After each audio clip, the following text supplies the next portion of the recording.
The new ranked mode suffered from poor comprehension. What does that even mean? You're telling me that the reason why the new ranked mode's bad is because I can't comprehend it? I just don't comprehend why it changed from Overwatch 1. Overwatch 1 had a good rank system. It actually made sense. It was good. The new one is just weird in every regard. It's not even a ranked mode anymore. You don't even show people's ranks. There was confusion around players' real rank and how that translated to their skill level. There still is. I'm still so confused it'd blow your mind. Difficulty forming groups with friends. That's a weird one. That's so strange because I was playing with my friends last night. We were 4-stacking in around like Master's rank. One of my friends is Plat. I was Diamond at the time. And another friend was unranked. And we were all joking around like, it's going to be funny when you actually do your placements, you finish them, and you place gold. Because then we can't play together. And that actually happened. We could play when he was unplaced, and we're playing versus Masters. And that's all well and dandy. And the moment they win their last game, they placed gold, even though they won most of their games. Gold 4. You did not place gold. Yo, that's what I placed on tank, and I lost probably 300 to 400 games. We're playing in master lobbies, but you have a 75% win rate. How are you letting a player like that play in Masters lobbies, and they're winning, and then you place them gold? I ain't expecting to place them Masters, but gold is hilariously low. A negative impression of the matchmaker when players of different ranks were put in the same match, even if their skill levels were similar. That we can't be saying that, man. The steamrolls that are happening, there's no way we're saying this as if it's just a perfect system with no flaws. We determine players' MMR to the T, and we have the best idea. No. We'll be implementing some changes in Season 3 and quite a few more in Season 4, all aimed at creating more clarity in the system. You know how you get clarity? You actually make people's ranks a lot more based on their actual physical, viewable rank versus the whole hidden MMR thing that no one can know what's going on. That's how you add clarity. Because whenever you have someone who's Masters 3 playing with top 10 players consistently because their MMR is high, there's not much clarity to that. There's not much clarity at all. When you have folks that could win 7 games and only losing 2 on the card and they don't rank up, there's no clarity. When you have other folks that win 7 games and they lose 7 games and they rank up 2 divisions, where's the clarity? That's not clear. There's nothing clear about the system whatsoever. It is 100% just archaic. There's nothing to understand.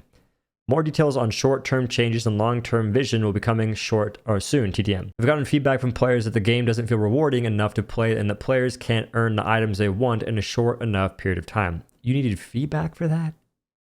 You get 60 cents a week. You need $20 to buy a skin. Yeah. Come on now. You don't need feedback to know that, but at least you listened, I guess. We'll be making a change in Season 3 that should address some of these complaints. This is the first step. We'll have more details to share about this next week. There are a fair number of changes to ult costs in Season 3. We'll be lowering the ult refund when swapping heroes to 25% as part of this tuning pass. I mean, it's not really that big of a change, because I think the whole ult swap thing itself is rough. If you are playing a match and you lose the fight, you can go back to spawn, counter swap, and come out. And if your counter swap is good, you're now ahead, basically. You didn't really lose anything. And you're now playing a hero that can counter their team in some cases. Bug fixes to halt fixing should enable us to address violence faster and would have enabled us to tune Hog earlier in Season 2. They said they had like a broken system in their hot fixing referendum, whatever it is.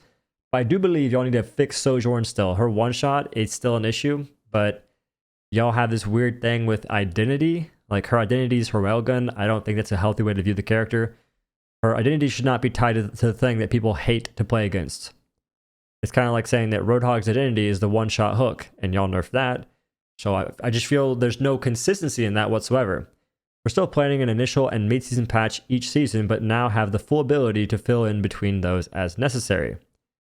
That is the biggest news. I think Overwatch is actually showing more of a willingness to patch faster, because they have been patching faster. In Overwatch 1, you'd be waiting months. You would actually wait months to see any change. So Overwatch 2 actually has that over Overwatch 1. But outside of that, there's still so much that has to get done. One-shots and frustrating hero mechanics are being discussed a lot in the community and on the team. You know, hey, you know what I'm saying? The Widow one-shot, your time's limited, son. This is an ongoing discussion, but the topic has a lot of nuances that involves the frequency of those mechanics, trade-offs for using it, the overall power level of the hero, how often the hero is played. Man, nobody plays Widow, bro. It's for Muppets. As well as things like a hero's fantasy. She's not getting nerfed, bro. Too many people watching the dark side of Overwatch content. She's not getting nerfed. She's too popular. Know that we're listening here. The feedback has been great and very welcome, and we'll welcome back. Wait, words are so difficult. We'll come back to this when we have more to share. Thanks so much for reading, and please keep the feedback coming. We're listening. When you say read, it's very generous, because in my case, I just am guessing at this point. I'm putting words on the screen that aren't there. Hopefully, Widowmaker gets nerfed. Reworked. I don't care. Something. Because this character is ridiculous. And just a little sneak peek at what I was thinking would happen. Widowmaker could have a couple changes. So the easy changes, if they don't feel like changing a whole lot, you lower her HP to 175, maybe 150 feeling crazy, and you make it so if she headshots somebody, it does 175 damage as well, but it applies a 25, or maybe not 25, maybe more than that. It applies like 100 damage dot over time, or 125 damage dot over time. So that way, it's still technically a one-shot, but if they get healing, they can live. Just saying. That adds a little bit of counterplay, because you'll no longer get one shot unless you're playing Tracer, get rolled, and you actually have a chance to survive. It gives your supports a chance to save you. And it would be hilarious to just watch someone get headshot and be freaking bleeding out, being poisoned, and the supports are just clueless, not healing them. That'd be funny to me. But I think that would be a nice change if they want to go the simple route. The more difficult route is a full-on rework, and I still think that Widowmaker would be way cooler if she had a little bit less zoom on her sniper and was playing more like the Sentinel from Apex versus the pre-nerfed Kraber from Apex. But maybe I'm biased. I think the Sentinel is way cooler, more fun to use, and you should change Widow's abilities too. Her abilities are very, very, like, they're not even mid. They're just dumb and bad. You grapple away. Woo! You throw a poison mine. You have wall hacks as your ultimate, whereas Hanzo has an arrow. He just shoots at a wall and it gives him wall hacks. So I'm just saying, I feel like Widowmaker's kind of boring, and that's why she's just not good for the game. She's boring to play as, boring to play against, and boring to play with. There's some heroes that have those three things going for them that aren't good things to have going for you. Boring to play as, boring to play with, and boring to play against. If you have that going, it needs to be looked at. So that's why Widowmaker needs to get nerfed, among other things. But I think I'm making a video right now about supports. I'll probably post that. Anyway, y'all have a beautiful day. Catch y'all later. Thanks for watching. Peace.